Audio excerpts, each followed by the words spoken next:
Coming up, a Native nonprofit in Minnesota gets $1 million boost from a major philanthropist for culture and agriculture. Plus, the new president and CEO of First Peoples Fund shares his goals. And this young Native leader tells us why she is optimistic about our climate future. We have those interviews, plus headlines on the ICT Newscast. This program is made possible by the Corporation for Public Broadcasting, a private corporation funded by the American people. Support for the ICT Newscast with Aaliyah Chavez comes from the Arizona PBS studios in Phoenix at the Walter Cronkite School of Journalism and Mass Communications at Arizona State University.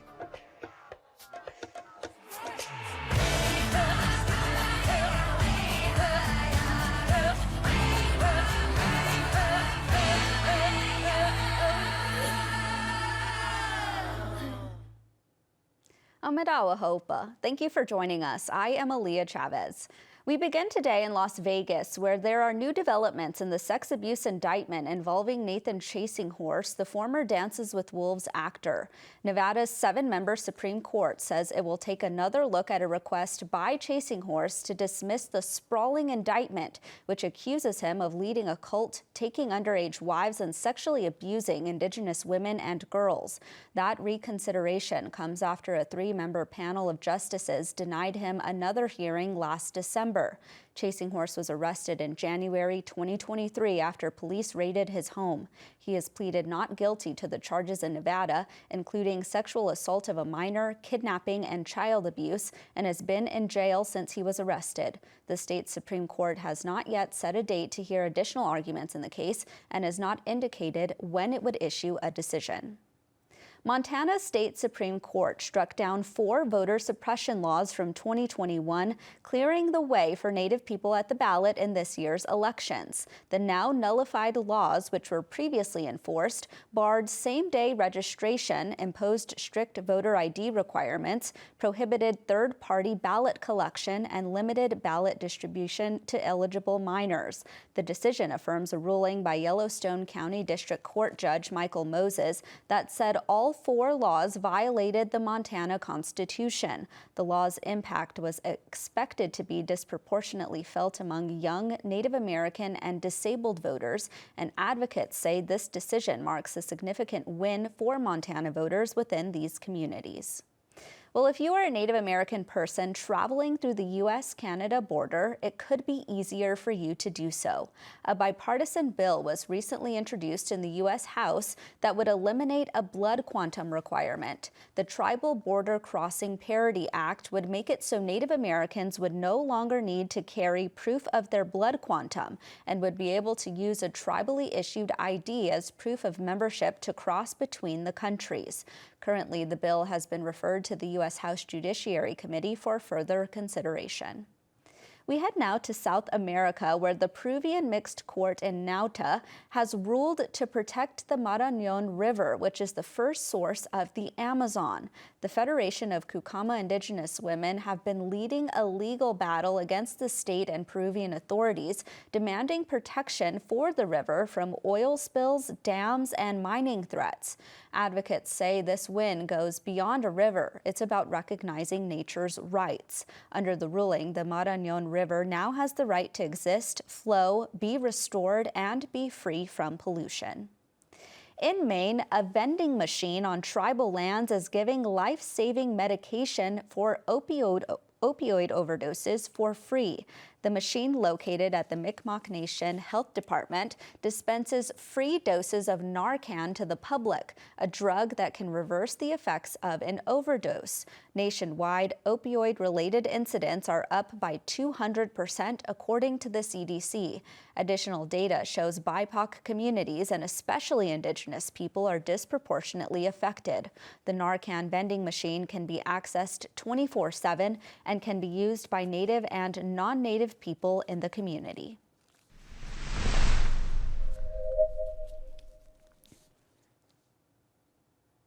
One day, 20 years from now, 50 years from now, Indigenous communities will likely look much different than right now. That's why we've launched a short series called Indigenous in 2024. Here we will interview the changemakers of today about their reflections, observations, and hopes. Our conversation today is with Justin Heineman, who is the president and CEO of First Peoples Fund. Justin, thank you so much for joining us today on the ICT Newscast. Well, thank you for having me. It's an honor. I want to jump right in here because you're in a new role at First Peoples Fund. So tell us a little bit about the journey that brought you here. Yeah, today is exciting for me in my own personal journey. I'm now the new president and CEO of the First Peoples Fund. So thanks for having me on my inaugural day. But I've been working in Indian country for quite a while. It's a lifelong journey, as you can understand. And so I've held a commitment to ensuring and helping our peoples in whatever capacity to thrive, to sustain their ways. And so this is just really a continuation, particularly through a passion of mine, which is Indigenous arts. So it's an honor to be here, and thank you. First Peoples Fund operates so many different arms. Like, you quite literally have your hands dipped in so many things. So at a high level, tell us a little bit about operations and kind of what it looks like. Yeah, well, First Peoples Fund is a national organization, but we also have some pretty strong local roots in the Plains area of Pine Ridge, South Dakota, and the other Lakota nations there. And so we grew out of Rapid City in the Pine Ridge area, but now we also have programming all over the country. Our roots are in what we call supporting cultural bearers through our Community Spirit Awards.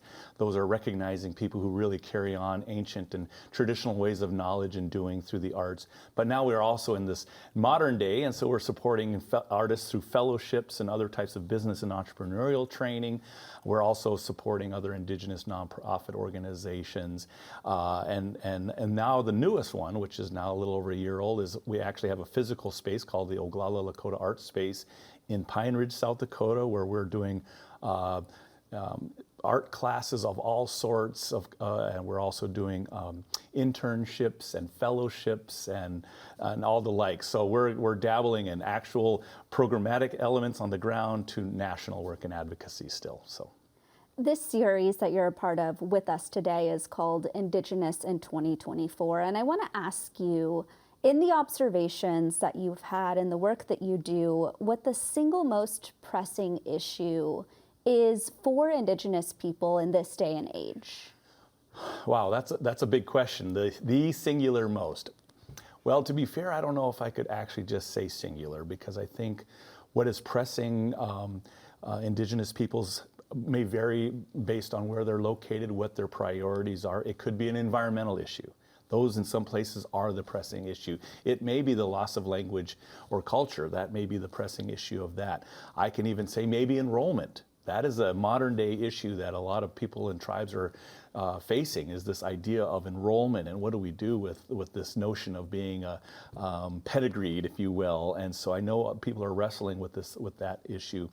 But for me, I think as a father of 4 children, a mother who is a fluent speaker, myself, who am no longer fluent. I grew up with it, and I've lost my language in many ways, or at least the fluency element, and then seeing my kids have less. That to me is really a big concern for me personally, and I think many can relate to that, is just the ongoing challenge of retaining who we are in terms of our tribes, our Indigenous teachings and life ways through our language and culture. And it's the essence of who we are. And so for me, when you start to see some of the statistics and things of the language could be lost by this many years in certain communities and places, and the loss of many of our elders who are still speaking those languages, that concerns me. I want to ask you the flip side of that question, and that's what the single greatest strength of Indigenous people is right now. Yeah, well, maybe I did answer that for myself. I do think it is in our ancestral knowledge and teachings and life ways that have been passed on for generations, rooted in the language. And I say that with all due respect. I think that our greatest strengths are who we are, rooted in our languages and practices, and that from there so much stems. Everything that we do and who we are comes from that. And yes, I don't want to not say that where we come from in terms of actual land base is very critical in those things, but at the end, it's that who we are through our language and culture. And even just saying that now, then I have words pop into my head like our relationships, that, and how we treat each other, and so whether you're, I'm Navajo and I meet someone from Alaska, there's a relationship. And so but it's still, that relationship is probably because we value the idea of who we are in relation to others, other people, other places, our place in the universe. It's just a beautiful thing that I think we have that is so critical today. And so I love that you said, what is our greatest strength? And that element, that idea is so transcendent that I think, our world, not just our nation, our world needs and hungers for this idea of who we are. So, that place of belonging and things. And so I just love the fact that the world has so many indigenous communities all over, and we're probably all rooted to that idea of language, culture, life ways. That's our strength. A lot of the core values that you're bringing up are sort of the reason that First Peoples Fund got its start to begin with. This idea of making sure that culture bearers exist in the future. In your role, what goals do you have, and what do you ultimately hope that you're leaving for the next generation? Yeah, thank you. Well, first I have to acknowledge and obviously honor individuals who went before me, particularly Lori Poirier, the founding president and CEO, who blessed me with bringing me on board and allowed me to, I don't even want to say fill her shoes. That is not at all, I can never do that. But recognizing that so many worked hard to create a place and space that recognizes and honors cultural bearers, artists, indigenous artists, and just the importance that has in community. And so my goal in the short is, one, don't mess it up, right? Don't mess it up. And to continue that legacy that has been set before me. And so to continue to honor, lift up artists, indigenous artists and culture bearers, particularly in places that maybe doesn't get the recognition, doesn't have the resources financially, et cetera, and to continue to do that. As you know, there's just so much is happening in this space of creatives, indigenous creatives. That's exciting, yet there are still a lot of folks that do not have the access to certain things, whether it's resources, training, markets, all of that. So that's our ongoing job, is to continue to work to provide that. And then in the future, I think, we're experiencing a little bit of it right now. We're now going to be entering into a space of how to support performing artists. That's new for us. We also are engaged in how to support indigenous musicians. So just like anything else, we're expanding from the visual arts to music to performing arts, and having to learn and understand what does it mean to support those folks that are doing amazing things. So it's definitely an evolution for us, a learning journey. So I'm excited to just see what comes. I am too. Justin, thank you so much for your time today. Absolutely, thank you. Visiting with family and relatives will help us from feeling lonely or socially isolated. COVID-19 changed everything, like our ancestors who survived war, famine, and epidemics. Our elders had to make sacrifices too. The more we are socially connected with our family and community, the less health problems we will have and the longer we will live. We need to stay active to keep our spirits alive. Remember, you are not alone. Connected together, we will stand strong. For more information on elder isolation or caregiver resources, go to connectedindigenousElders.org.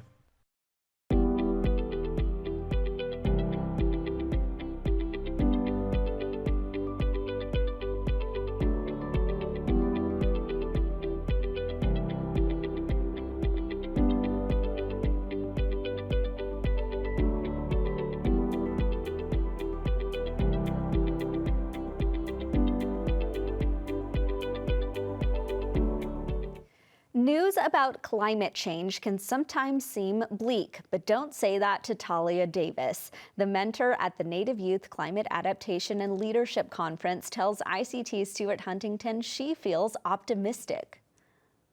Hi, Talia. Welcome to our show. Hi, Stuart. I'm Talia. Shinget kenach kaji such, yesh kadach den tanach etziti kich kwandach ayachet. My Tlingit name is Kaji Such. I'm Raven Sea Pigeon, and I'm from Cake, Alaska. Talia, you have been doing some very interesting stuff in the field of Native youth leadership on the climate front. I joined a team called Fresh Tracks, which is a part of the Aspen Institute last year. And I joined the mentor team. And so I got to attend the Native Youth Climate Adaptation and Leadership Congress, otherwise known as NICELC.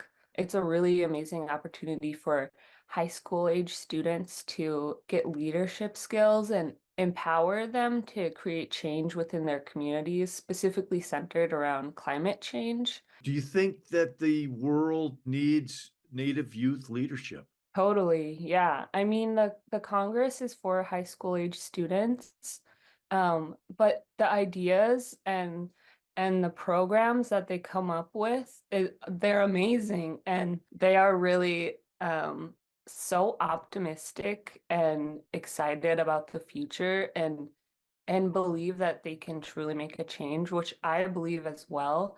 And it's just really a great thing to see. And I love supporting youth in that way. And they make me really excited for the future. Recently, you shared the stage with Interior Secretary Deb Haaland. So we don't have a whole lot of time left, but Talia, we're going to take one more question from you and then one more from Wombly. Okay. For many indigenous communities, the cost of energy can be debilitating. What was that like for you?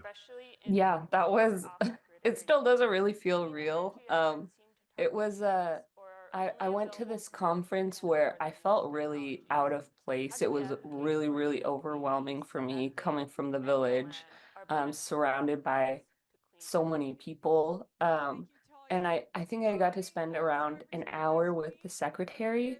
And that hour, it was definitely the highlight. She has such a warm and welcoming presence. And it really was like a piece of home when I got to spend time with her. And I'm still shell-shocked. Did you feel like you were carrying an important message in that conference? Yeah, I mean, I think about Indigenous knowledge and the intersection with Western science daily because that's the environment as a grad student that, I'm in every single day. But this idea of, traditional ecological knowledge or Indigenous knowledge, some people don't even know about. And I think it's a really important message because in my eyes, Native people have stewarded the lands and the waters successfully for thousands and thousands of years. And that's something that Western science is just starting to recognize. And I think the knowledge that Native people hold is so important. And I've seen Western science and Indigenous knowledge come together successfully in a couple different projects. And I really think it's that kind of community-based science where you're engaging with the community, the elders, the youth. You're asking them what kind of questions or concerns that they have, and you're working together to do, science. I think that's something that I get really passionate about, and I think that's really, really important. And it's something that I think needs to be adapted more widely if, we're going to continue to take care of these lands and waters for future generations. Do you feel confident that this is growing? Oh yeah. I mean, I think there's amazing people out there, amazing Native scientists who are doing the good work. And I think that we as Native scientists have a special connection to the land and the waters that Western scientists might not have. And I really think those connections allow us to pour ourselves into our work and we get so passionate about it, and it's not something that we're gonna stop doing. This isn't a phase. This is like a lifelong thing for me and for a lot of other people. And so, yeah, it makes me super optimistic, especially as I see so many more young people, like my high school back home, like so many young people are getting experiences with science, and that just makes me like really excited for the future.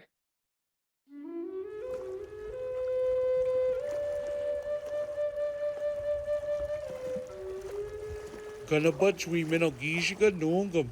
Perhaps today will be a good day. Ganabachwi Minogishiga Noongam. The word Ganabach is talking about maybe or perhaps. We is a future tense. Mino talking about something good. And Gishigad means day. And then our word Noongam is today. Putting it all together. Ganabachwi Minogishiga Noongam. Perhaps today will be a good day. My name is Giselle Richards, and I'm a member of the Muskogee Creek Nation, and I support our Native men. A lot of us come from communities where violence is common, but violence, especially domestic violence, is not normal. If you or someone you love is experiencing violence, it is not your fault. If you feel unsafe, let a trusted friend know, or a loved one. If you're not sure who to talk to, there are always people ready to help. If you or someone you love needs help, there are resources ready. Call the Strong Hearts Native Helpline today at 1-844-7-NATIVE or 844-762-8483. It is a 24/7 Native helpline where you can safely speak with a Native relative. You can also visit strongheartshelpline.org to chat with a Native relative online. You are important, your life matters, and I believe in you. It takes help to heal. Reach out today. There are 9 organizations in Minnesota that heard good news last month from Mackenzie Scott's Yield Giving project, adding to the 361 organizations nationwide. ICT's Shirley Snavy visited one of those nonprofits to learn about its success. There's still snow on the ground, but it hasn't dampened the spirits of Dream of Wild Health. Madeline Johnson is its communications coordinator. The Yield Giving open call. It's from Yield Giving, which was founded by Mackenzie Scott, and we received a gift of $1 million, which we're very excited about and grateful for. This is just an absolutely incredible opportunity for us. The Minnesota-based nonprofit reconnects the urban Native American community with culture, agriculture that is. It owns a 30-acre farm in Hugo, 20 miles north of the Twin Cities. Our farm is not just a farm, it's also a classroom. Every summer we have kids come out for our youth programs to learn about healthy food, agriculture. They develop some job skills and learn a lot about culture and language and are able to connect with their roots essentially here. So the farm is a very special place. Absolutely, it's been a life-changing experience for a lot of youth and also a lot of adults as well. We have a farmers market stall at Four Sisters Farmers Market where we distribute produce every summer, and we're looking forward to starting that up again this summer. We distribute produce as well to our community through restaurants. Owamni is one of the restaurants that uses I know that they use our microgreens for sure in their salads, which are really tasty. Johnson finds farming somewhat ironic for Native people. There was a big push for a really long time to make Native people farmers. So there's a lot of ways that agriculture was used against Native people for a really long time. And one of the things that they would do is they would, take Native people off their land, put them on slightly different land and be like, farm this land. That they just didn't give people tools. They expected these Native people to farm this land and be successful farmers, but they wouldn't provide them with any tools. And so they were struggling out there and being unable to produce. And obviously this led to more poverty and more famine and was really bad for Native people. agriculture has been, I guess, weaponized against Native people, which is, upsetting because Native people have such a long history of agriculture. We have seeds, we have varieties of corn, we have ways of doing things that are special and unique to the land that we're on. And so there's all of this knowledge. When, colonizers came in, they were like, this is, get rid of all of this. And I think what's really beautiful about what we're doing here is we're trying to bring those things back into what we're doing. We're trying to bring those lifeways back into the way that we farm here, the way that we handle food, the way that we think about plants. And that's, I think, just something that's really important. Shirley Snavy, ICT News. That is a slice of our Indigenous world. For all the latest, visit us at ictnews.org. From all of us in the newsroom, stay safe, my relatives.